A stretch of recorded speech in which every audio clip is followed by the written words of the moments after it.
So what we're doing today is not too much. We're going to do one more of writing a polynomial function of least degree given the zeros. So we're going to do one of these here, then we're going to cover Descartes' rule of signs, and then that's the end of chapter 4. So we only have two things left. So we're going to do one of these, and then those, and then we have, the test. Now, to find the zeros, it told us the solutions for this here is that x is 3, and x is equal to 1 plus I square root of 5. Well, according to our complex conjugate theorem, if x is equal to 1 plus I square root of 5, x is also equal to 1 minus I square root of 5. If we have one, we have to have the other. Questions on this so far? It will be next week, probably Thursday. Now at this point here, we need to get all three of these equal to 0. So for the first one, we can subtract 3 from both sides, telling us x minus 3 is equal to 0. And that's it. For the next one, we would subtract 1, telling us x minus 1 is equal to I square root of 5. At this point here, we would subtract square root of 5 from both sides, telling us x minus 1 minus I square root of 5 is equal to 0. Questions on these first two here? Well, the only difference between our two with I is one, the I is positive, the other I is negative. So really just the sign changed, which means this one here, the x minus 1 should still be the same, I square root of 5. So it's kind of a little bit of a quick method to get there. But we can still show that it is true, because we can subtract 1 from both sides, telling us x minus 1 is equal to negative I square root of 5. Then we'd add our I square root of 5, which does give us x minus 1 plus I square root of 5. Questions on this here?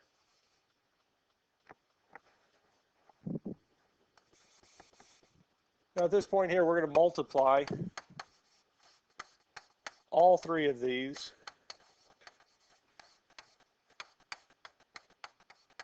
together. And just like I've said the last few times we've done these, multiply our conjugates together first. It's going to make these easier to work with and a lot less terms. Okay.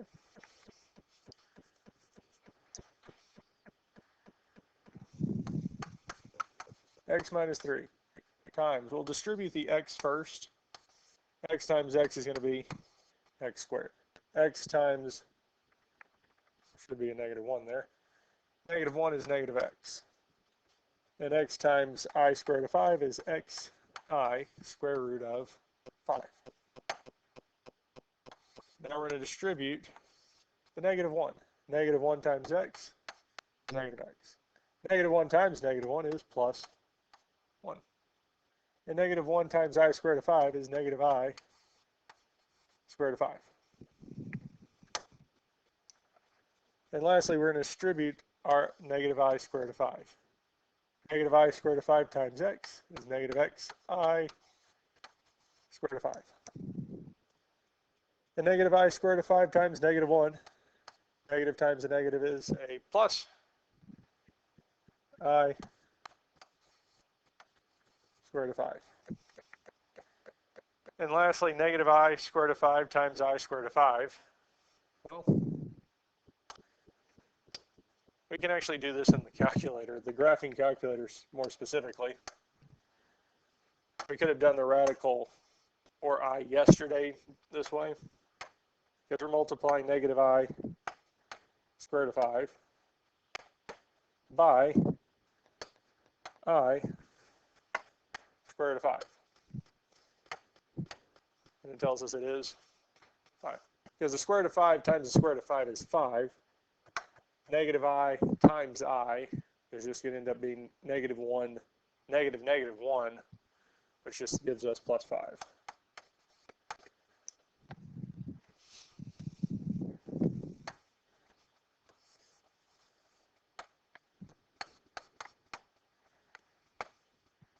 At this point here, we can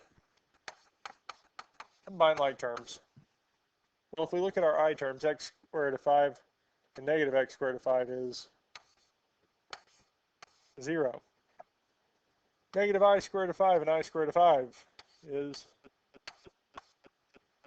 0. And what that leaves us with is x squared, or negative x minus x is negative 2x. And our plus 1 and plus 5 give us plus 6.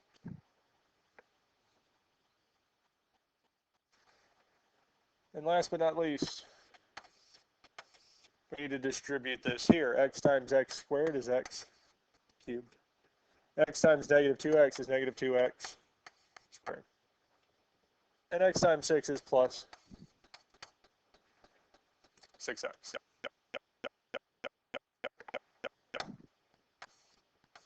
The next thing we can do is distribute the negative 3. Negative 3 times x squared is negative 3x squared. Negative 3 times negative 2x is plus 6x. And negative 3 times 6 is negative 18.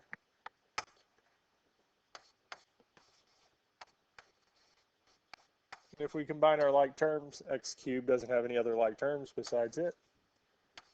Negative x squared and negative 3x squared give us negative 5x squared.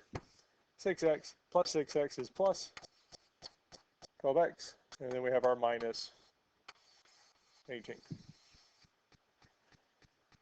And that's it there. Questions on this here?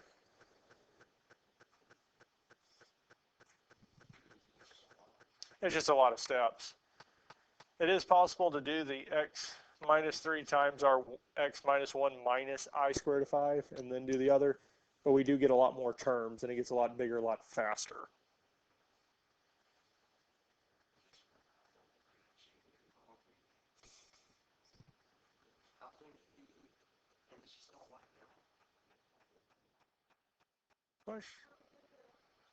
Well,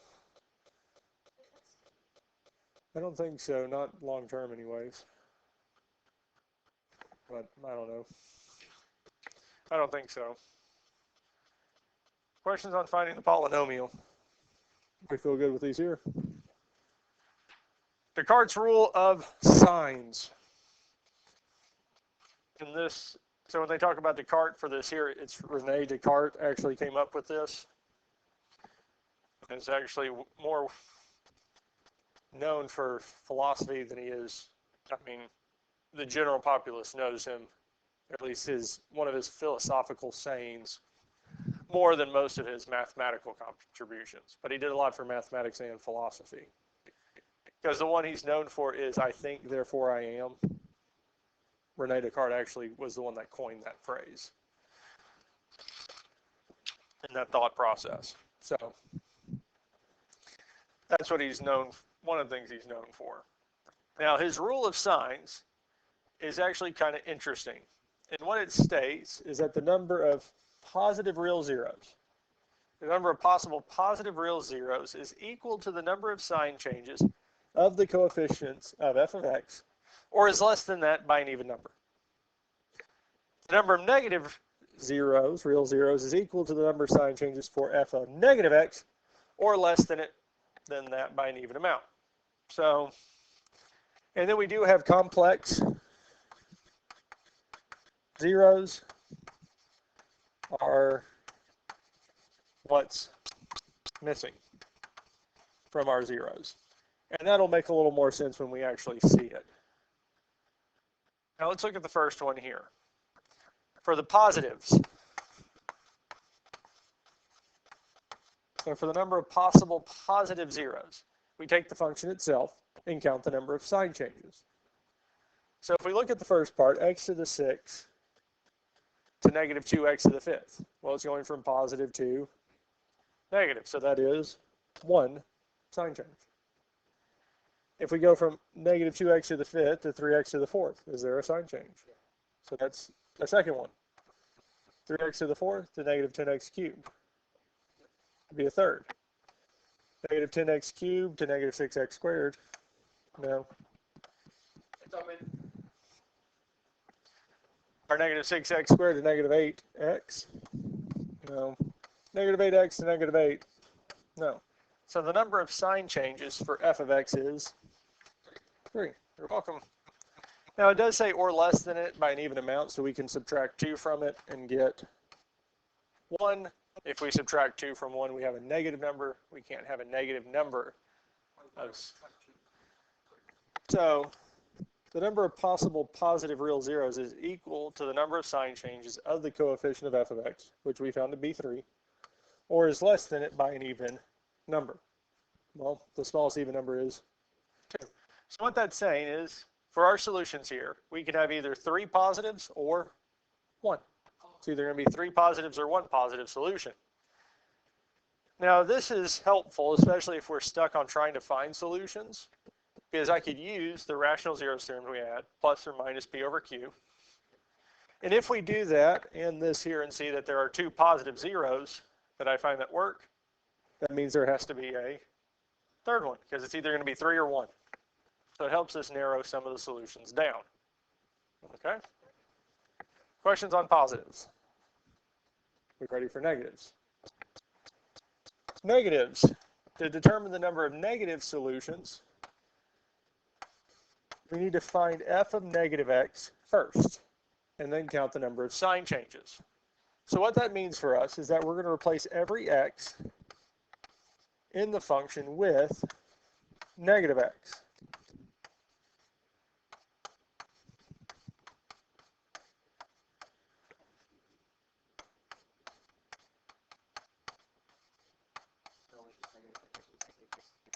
Yes. So every x is replaced with negative x. We do put it in parentheses to a power.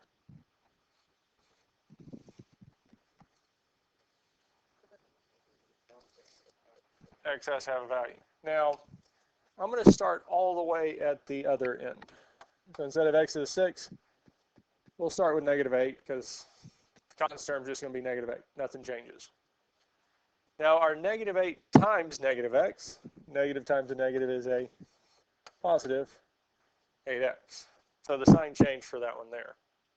Now the next one, we have negative 6 times negative x squared. Well, negative x squared is just negative x times negative x. The negative times the negative is a positive, just giving us positive x squared. And we still have our negative 6. Negative x cubed, well, we do know that we will indeed have x to the third. But the negative times a negative is a positive, times a negative is back to being a negative. So here, we're multiplying the negative by itself 3 times. So squared gave us positive. If we multiply it by another negative, it goes back to being negative. And the negative with our x and the negative 10 makes it plus 10x cubed. Well, the negative to the fourth, positive. Well, and if we keep going through this, we'll start seeing that when the exponent is odd, the sign's going to change. The coefficient sign will change from positive to negative or negative to positive. If the exponent is even, the sign stays the same. So for our next one, x to the fifth, our fifth power is odd, so the sign will change from negative to positive. And the last one we have is negative x to the 6. 6 power is even, so it'll stay positive. Questions on this here? Now we just need to count the sign changes. X to the 6th, x to the 5th. No, it went from positive to positive. X to the 5th to x to the 4th. X to the 4th to x cubed. x cubed to x squared to x squared to negative 8. Yes. So the number of negatives is 3, because that's the most we could have, or less than it by an even amount. 1. So we would subtract 2 and get 1. So we good with this here so far? Okay. Now our answer is going to come in the form of a chart.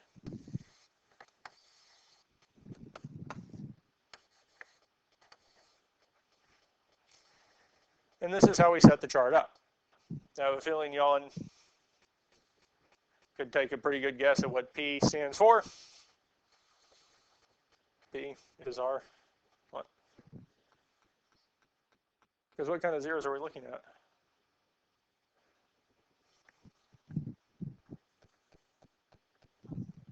Positives. N is our,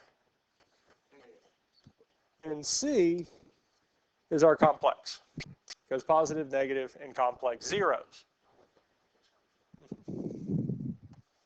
Now the most positive numbers we said we could have is 3. The most negatives we said we could have is 3. Now I added it into the definition of the theorem at the bottom, and I said the number of complex, or the complex is the number that are missing. Yes? For this one here, this polynomial, what is its degree? What is the degree of polynomial? 6. Well, if I have 3 positives and I have 3 negatives, I have a total of 6 solutions, yes? The degree is 6. I should have 6. And if we have 3 and 3, they're all accounted for, so there are 0 missing. There are 0 complex. Now, the way I do this is, from here, I keep subtracting 2 from the negatives till I can't anymore. So if we subtract 2 from 3, we get 1, which tells me I could have 3 positives and 1 negative, which is a total of, so I subtracted 2 from our negatives because we could have that amount or 2 less than it. Kind of as we said, we could have 3 or 1. We will do it to the positives here in a minute, because we need every possible combination of these here. And the way that I find it to make sure that we do have them all is I start with the most of each, so 3 and 3, and then see how many we have missing. None. Then I subtract our 2 from negatives, which means I could have 3 positives and 1 negative, which is a total of 4. We need a total of 6, so there are 2 missing, which means there would be 2 complex. So if we had every possible setup, can I subtract 2 from our negatives? No, because it's negative, yes? So I reset it back to the most, which is, and since I can't subtract any more from the negatives, I'm going to do a subtraction from the, and do our next arrangements with every possible setup with 1 positive. So we could have 1 positive, 3 negative, and complex. Well, now we can subtract 2 from our negatives again, which would be 1 positive, 1 negative, and 4, because we need a total of 6.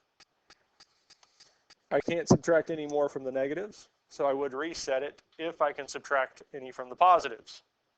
But we can't, because they're both 1.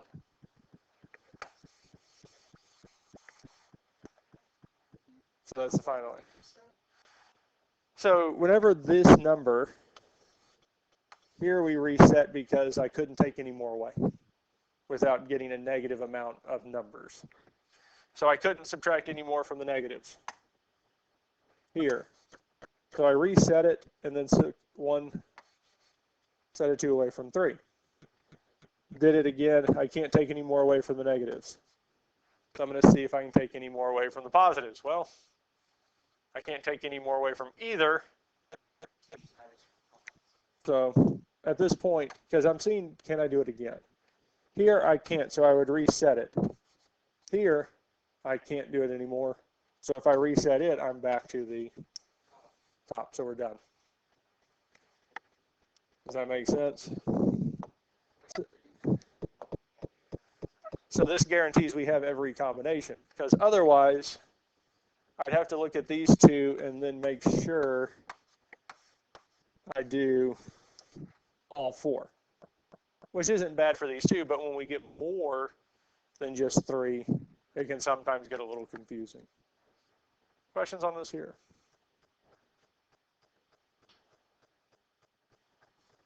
I'm going to skip that next one. I want to look at this one here.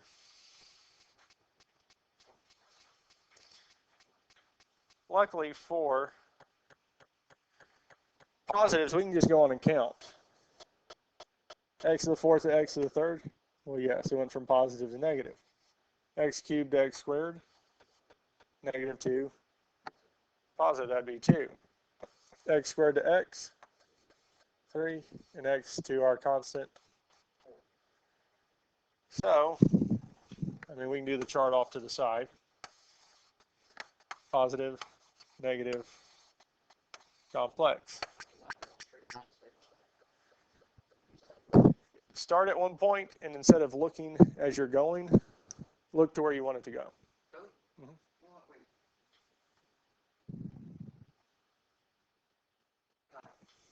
Straighter than I did first. But. Yeah, so if you put a pin down at a certain point and look at a fixed point, and just yeah. So that helps if you just keep looking where you're going and just draw straight to it. Draw and let your hand go straight to the point. Because if we try to follow it, we're going to try to adjust it because we think it's too high or too low. So it changes as we go. Now for this here, we said the number of possible positive numbers is 4. Now if we do our negative x, we'd have negative 3x to the fourth minus 7 times negative x cubed plus negative x squared minus 13 times negative x plus 8. Yes, for our negatives, because we're doing f of negative x.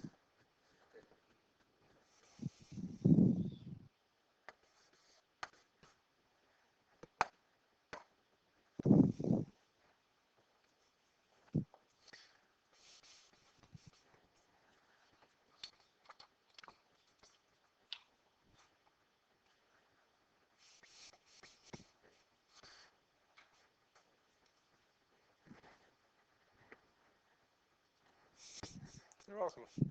Now all the even powers, so we have 2 of them. These 2 here, whenever the power is even, the sign will stay the same. So for our positive 3 times negative x to the fourth, it's actually just going to stay 3x to the fourth. Our positive, our plus negative x squared is actually just going to be plus x squared. Because if the power is even, the sign will stay the same. So the first one, the x to the fourth is positive, it's going to stay positive. Our x squared was positive, it's going to stay positive. The odd powers is going to change. So it's going to change it from negative 7 to positive 7. It's going to change it from negative 13 to plus 13. The power associated with x will stay the same because we're just multiplying x by itself that many times.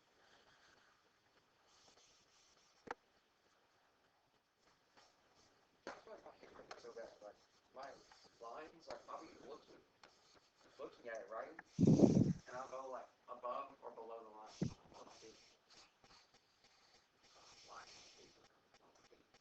Yep. It changes sometimes. There's a line right here, right? And I have to go above. So I'm thinking about like math and stuff. Yep.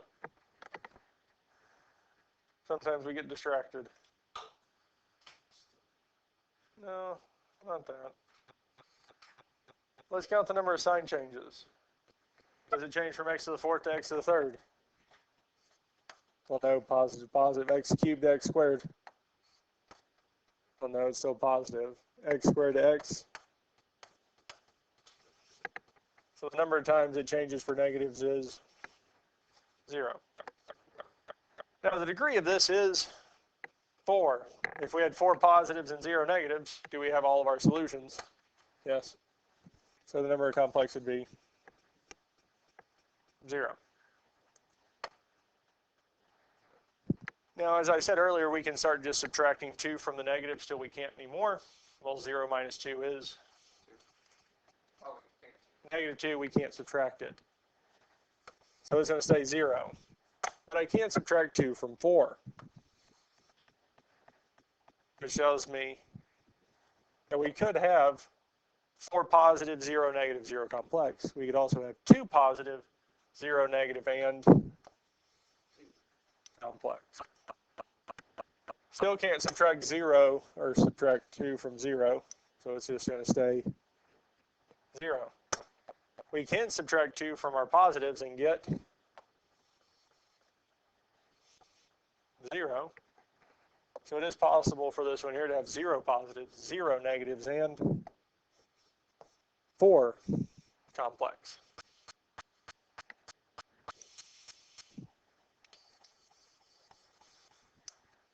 And that's the final answer.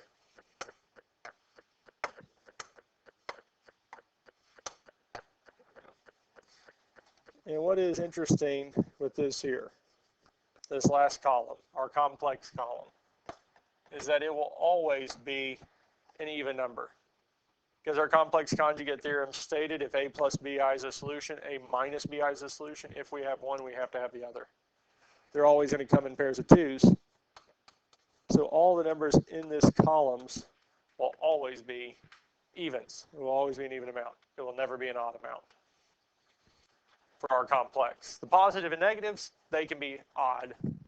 They can have odd amounts, but the complex will always have an even number in it. Questions on this here? Questions on anything we've done so far?